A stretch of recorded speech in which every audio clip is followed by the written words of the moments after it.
ሰላም ጤና ይስጥልን ውድ ሪፖርተር ተከታታዮች የሰዓቱን ዜናዎች ቀጥዬ ያሰማችኋለሁ። በውጭ ሀገር የምትኖሩ ኢትዮጵያውያን እና ለዓለም አቀፍ ተጓዦች ሁሉ ወደ ውድ ሀገራችሁ ለረፍትም ሆነ ለስራ ጎራ ስትሉ ባንካችን ከእሁድ እስከ እሁድ በሁሉም የሀገሪቱ አካባቢዎች የሚያገለግሉ ኤቲኤሞችን አዘጋጅቶ ይቀበላችኋል። በውጭ ሀገር ቪዛ፣ ዩኒየን ፔይ አሊያም ማስተርካርዳችሁ በመላው ኢትዮጵያ ያሻችሁን በእጃችሁ በሸመታ ጊዜም ቢሆን በፖዝ ማሽኖቻችን ስትገለገሉ ግብይታችሁ አልጋ ባልጋ ነው። ምስጉን በሆነው አገልግሎታችን ገንዘቦን በፈለጉት ጊዜ ያገኙታል። በኢትዮ ዳይሬክት እንዲሁም ከ730 በላይ ታዋቂ ዓለም አቀፍ ባንኮች ጋር በተጣመረው ስዊፍት ኮዳችን ሲቢኢ ቴታ እና በሌሎች የገንዘብ ማስተላለፊያ መንገዶች በኩል እንድትጠቀሙ በክብር እናስታውሳችኋለን። በረጅም ጊዜ ክፍያና እጅግ አነስተኛ በሆነ ወለድ ለቤት፣ ለመኪና፣ ለግል ጉዳይ እና ለንግድ ሥራ የሚውሉ የብድር አማራጮችንም እነሆ እንላለን። የኢትዮጵያ ንግድ ባንክ ሁሌም የሚተማመኑበት ባንክ። የትግራይ ህዝብ የጸጥታ መደፍረስም ሆነ የተኩስ ድምጽ የመስማት ፍላጎት የለውም ሲሉ ዶክተር ደብረጽዮን ገብረሚካኤል ተናገሩ። የፕሪቶሪያውን ስምምነት ከፌደራሉ መንግስት ጋር የተፈራረመውና ከወራት በፊት በብሔራዊ ምርጫ ቦርድ ከፖለቲካ ፓርቲነት የተሰረዘው ህወሓት ሊቀመንበር ዶክተር ደብረጽዮን ገብረሚካኤል ክልሉ የጸጥታ መደፍረስ እንዲኖርም ሆነ የተኩስ ድምጽ እንዲሰማ ፍላጎት እንደሌለው ተናግረዋል። ከቅርብ ጊዜያት ወዲህ ህወሓት ከኤርትራ መንግስት ጋር ግንኙነት በመፍጠር ጦርነት ለመቀስቀስ እየሞከረ ነው በሚል የሚቀርበውን ተደጋጋሚ ክስ በሚመለከት ምላሽ የሰጡት ዶክተር ደብረጽዮን ሰላም አንድ ቦታ ላይ ተጠቅልሎ የሚገኝ ነገር አይደለም፣ ቀጠናዊ ሰላም ያስፈልጋል። ከኤርትራ ህዝብ ጋርም ሆነ ከሱዳን ህዝብ ጋር የነበረው የህዝብ ለህዝብ ግንኙነቶች ሊኖሩ ብቻ ሳይሆን ሊጠናከሩም ይገባል። ይህ በፌደራል መንግስት ደረጃም ሊተገበር የሚገባው ነው ብለዋል።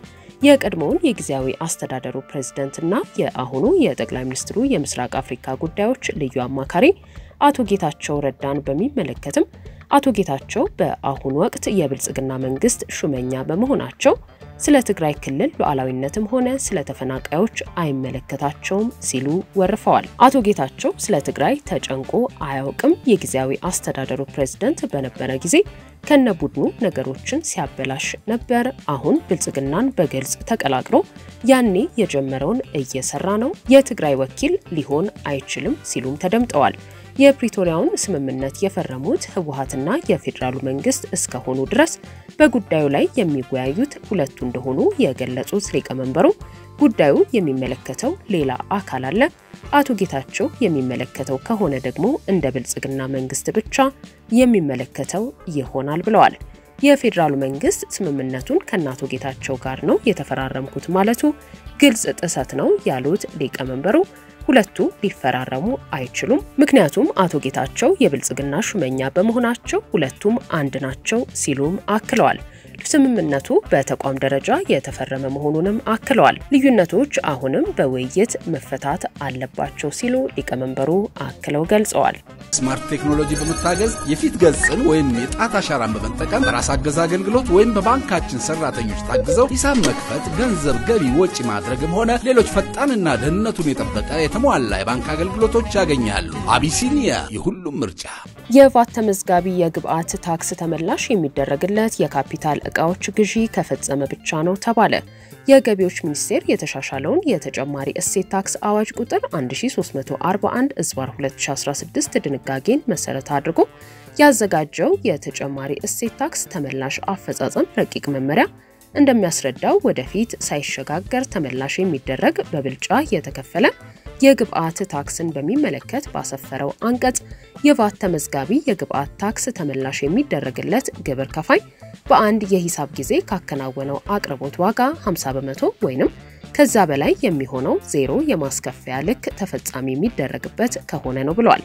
የታክስ ተመዝጋቢው የተጨማሪ እሴት ታክስ ካስታወቀበት ጊዜ ጀምሮ በሚቆጠሩ 6 ወራት ጥያቄውን ካቀረበ የታክስ ባለስልጣኑ በሂሳብ ጊዜው በብልጫ የተከፈለውን የግብአት ታክስ ተመላሽ ማድረግ እንደሚኖርበት ረቂቁ ደንግጓል። ሆኖም እነዚህ ድንጋጌዎች ተፈጻሚ የሚሆኑት አመታዊ ታክስ የሚከፈልበት አቅርቦቱ ከ100 ሚሊዮን ብር በላይ የሆነ የቫት ተመዝጋቢ ተቀናሽ የሚደረግ የካፒታል እቃዎች ግዢ ከፈጸመ መሆኑን ያስረዳል።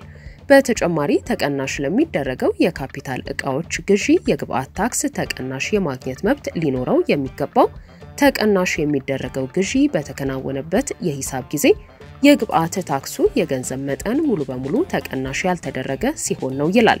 በአዋጁ መሰረት በተፋጠነ የተመላሽ ስርዓት እንዲስተናገድ የተፈቀደለት ላኪ ምርቱን ወደ ውጪ ከመላኩ በፊት ወይንም ምርቱን ወደ ውጪ መላክ ሳይጠበቅበት በሀገር ውስጥ ባከናወነው የግብአት ግዢ ላይ የከፈለውን ቫት የተመላሽ ጥያቄውን ባቀረበ በ7 ቀናት ውስጥ ተመላሽ መደረግ እንዳለበት በመመሪያው ተደንግጓል። ሀገር በቀል የበጎ አድራጎት ድርጅቶች ለተረጂዎች ጥቅም ላይ ለሚውልና በሀገር ውስጥ በተፈጸመ የዕቃና አገልግሎት ግዢ የከፈሉት ቫት ጥያቄው በቀረበ በአንድ ወር ጊዜ ውስጥ እንደሚመለስላቸውም ተገልጿል። የቫት ተመዝጋቢው ለግብአት ግዢ የከፈለው ቫት የካፒታሉ አካል ሆኖ ከተመዘገበና የእርጅና ቅናሽ ወጪ እንዲታሰብለት ከተደረገ ታክሱ ተመላሽ እንደማይደረግ መመሪያው አስፍሯል። የሶማሊያ መንግስት የሚሰጠው ቪዛ ወደ ሶማሊላንድ መግቢያ እንደማይሆን የራስ ገዝ አስተዳደሯ መወሰኗ በሞቃዲሾና ሀርጌሳ መካከል ውጥረቱን አባብሶታል። የሶማሊላንድ መግቢያ ቪዛ ከኢትዮጵያና ሌሎች ጥቂት ሀገራት መጠየቅ ይቻላል ተብሏል። ከሶማሊያ መንግስት ራሷን ነጥላ የምትገኘው የሶማሊላንድ አስተዳደር የድንበር ጥበቃና ደህንነትን ማጠናከሯ የተገለጸ ሲሆን ይህም ከሞቃዲሾ መንግስት ጋር በጉዞ ፍቃድ ዙሪያ ከገቡበት እሰጥ አገባ በኋላ የተወሰደ እርምጃ ሆኗል። የሶማሊላንድ ራስ ገዝ አስተዳደር በሶማሊያ መንግስት የተሰጠ የጉዞ ፍቃድና ሰነዶች በግዛቷ ተቀባይነት እንደማይኖራቸው ያስታወቀች ሲሆን ሶማሊላንድ በሶማሊያ የተሰጠ ቪዛ ወይንም የጉዞ ፍቃድ ወደ ግዛቷ ለመግባት የማይሰራ በመሆኑ ድንበሯን በጥብቅ ክትትል ስር በማድረግ የኢሚግሬሽን ሉዓላዊነቷን ለማስጠበቅ እየታገለች ነው። የሶማሊያ ሲቪል አቪዬሽን ባለስልጣን አርብ ጥቅምት 21 ቀን 2018 ዓ.ም በፈረንጆቹ ኦክቶበር መጨረሻ ባወጣው ማሳሰቢያ ፍላይ ዱባይ የተባለው አየር መንገድ ወደ ሀርጌሳ ባደረገው ጉዞ ተጓዦች ከሶማሊያ መንግስት ትክክለኛ ኤሌክትሮኒክ ቪዛ ሳያገኙ መጓዛቸውን በመግለጽ ድርጊቱ የሶማሊያ መንግስትን ህግ የሚጥስ የድንበርና የግዛት ሉዓላዊነትና ህግን የሚቃረን ነው ሲል አውግዞ ነበር። በምላሹ ከሞቃዲሾ መግለጫ ከ2 ቀናት በኋላ የሶማሊላንድ ሲቪል አቪዬሽንና አየር ማረፊያዎች ሚኒስቴር ባወጣው መግለጫ የሶማሊላንድ አስተዳደር ከዛሬ ህዳር 1 ቀን 2018 ዓ.ም ጀምሮ ተፈጻሚ የሚሆን አዲስ ህግ ማውጣቱን ያስታወቀ ሲሆን የሞቃዲሾ መግለጫን በመቃረን ከዛሬ ጀምሮ ወደ ሶማሊላንድ የሚደረጉ የትኛውም አይነት በረራዎች በሶማሊላንድ ሲቪል አቪዬሽንና አየር ማረፊያዎች ሚኒስቴር ፍቃድ ብቻ ወደ ግዛቷ የአየር ክልል መግባት እንደሚችሉና ከዛ ውጪ በሆኑ የአውሮፕላን በረራዎች ላይ ህጋዊ እርምጃ እንደሚወሰድ ማሳሰቡንም ዘግበን ነበር። በዚህም ውጥረቱ በመካከላቸው ተባብሶ ሲቀጥል የሶማሊላንድ አስተዳደር ይበልጥ ወደ ተግባር በመግባት በግዛቷ የኢሚግሬሽንና የድንበር ቁጥጥር መምሪያ ትላንት በሰጠው ይፋዊ መመሪያ በሶማሊያ የተሰጠ ቪዛ ወይንም የጉዞ ፍቃድ ወደ ሶማሊላንድ ሪፐብሊክ ለመግባት ተቀባይነት የለውም ብሏል። እነዚህ ሰነዶች በማንኛውም የሶማሊላንድ ድንበር ኬላ እውቅና የላቸውም። እነዚህ ሰነዶች የሚያቀርቡ ግለሰቦች ወደ ሶማሊላንድ እንደማይገቡና ከብሔራዊ ተጓዦች ህጎች ጋር በተያያዘ አስፈላጊው እርምጃ ይወሰዳል በማለትም አስታውቋል። የሶማሊላንድ መመሪያ ግዛቷን ለመጎብኘት የሚፈልጉ የውጭ ሀገር ዜጎች በሀርጌሳ ኢጋል ዓለም አቀፍ አውሮፕላን ማረፊያ ወይንም በበርበራ ዓለም አቀፍ አውሮፕላን ማረፊያ BBO ሲደርሱ ቪዛ ማግኘት እንደሚችሉ ወይንም በአቅራቢያቸው ከሚገኙ የሶማሊላንድ ኤምባሲ ሚስዮን ወይንም ቆንስላ ቢሮዎች የመግቢያ ፍቃድ ወይንም ቪዛ አስቀድመው ማመልከት እንደሚችሉ አስታውቋል። በዚህም በኢትዮጵያ፣ በኬንያ፣ ዩናይትድ ኪንግደም፣ አሜሪካ፣ ታይዋን፣ ቱርክ፣ ጅቡቲና ሌሎች እውቅና የተሰጣቸውን ቢሮዎች መጠቀም እንደሚቻል ነው የሶማሊላንድ አስተዳደር የገለጸው። አሁን ላይ ሁለቱ ወገኖች ያወጡት የተለያየ መመሪያ ሶማሊያ ደርሰው ወደ ሶማሊላንድና ፑንትላንድ እንዲሁም ወደ ሌሎች ክልሎች የሚጓዙ ዓለም አቀፍ መንገደኞችና የውጭ ዜግነት ያላቸው መንገደኞችን ግራ አጋብቷል። በተጨማሪም የተፈጠረው ውዝግብና ውጥረት የኢትዮጵያ አየር መንገድን ጨምሮ ወደ ሀርጌሳና ሌሎችም የሶማሊላንድ አካባቢዎች በረራ የሚያደርጉ አየር መንገዶችን እንዲሁም ተጓዦችን እንደሚያስተጓጉል ከወዲሁ ስጋት ፈጥሯል። ውድ ሪፖርተር ተከታታዮች የሰዓቱ ዜናዎቻችን እነዚህ ነበሩ። ስላደመጣችሁን ከልብ እናመሰግናለን።